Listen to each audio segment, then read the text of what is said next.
Hello everyone, I'm Levi with musictherapyandme.com. Today I want to share with you a moment, just kind of a moment of self-realization that I had last week.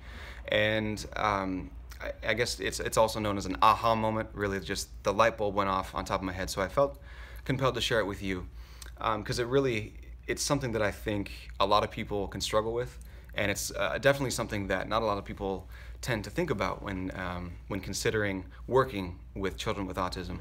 So I'll backtrack just a little bit to kind of give you the setting of what brought about this moment. So leading up to this, I have two students. Depending on the semester, I'll have one or two students. And this semester, one of my students specifically asked, what keeps me going? Not why do I do music therapy, but what keeps me going? Because what she's realizing is that not every session is this amazing miracle that we tend to, as music therapists and therapists in general, we tend to try to make it out to be.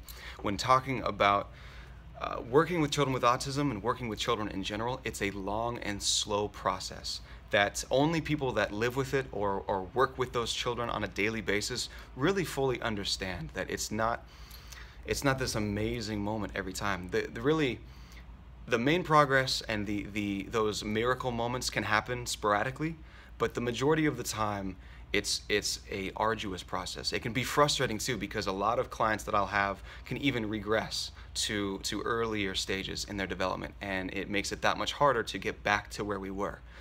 And so it's frustrating for me. I can understand that it's frustrating for parents too. And so, I started thinking, what really is the reason why I do what I do, and what keeps me going when the majority of the time it's not a miracle, it's not amazing, it's not particularly something that I brag about, and really what it comes down to is, and I'll try not to sound too scientific with this, but it has to do with what occurs in the brain when you introduce music to it, and actually not just listening to music, but actually playing music and actively playing music with somebody. There are certain chemicals in the brain that are released, that the same chemicals are released when you're exercising, and there's only a handful of things that we can do, but really the beauty of human behavior is when we do something good for our body, the majority of the time, even if it's difficult, the majority of that time we're going to get a reward for it. Our body's going to reward us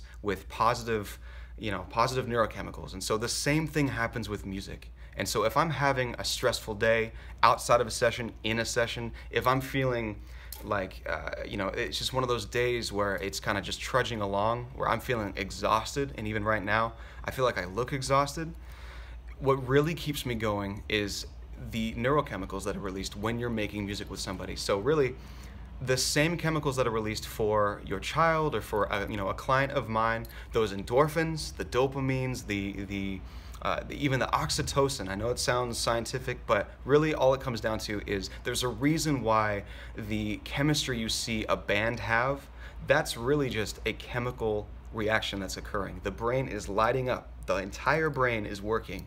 And so when you're working with a child, what keeps me going is that I'm getting the same benefits that they are.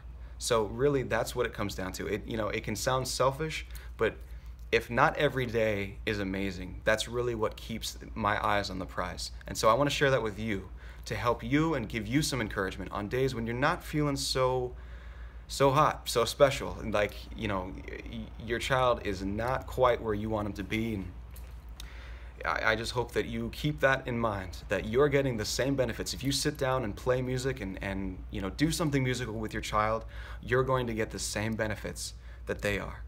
So thank you very much for watching. Feel free to subscribe down below, and I hope to see you soon. Take care.